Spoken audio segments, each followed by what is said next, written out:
Ребята, всех вас с Новым годом! Сейчас мы будем делать подсвечники из подручных средств. Нам нужны 3 бокала и новогодние игрушки. Для первого бокала у меня есть золотая шишка, а для второго бокала вы можете положить серебряного ангелочка. А для третьего бокала у меня есть белая звездочка.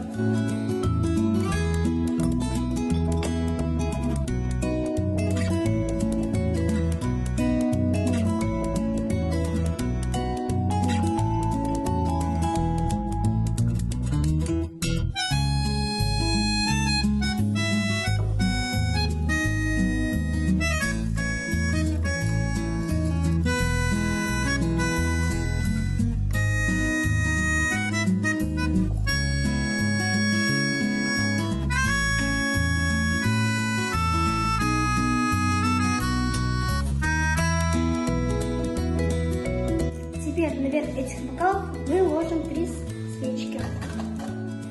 Первая, вторая и третья.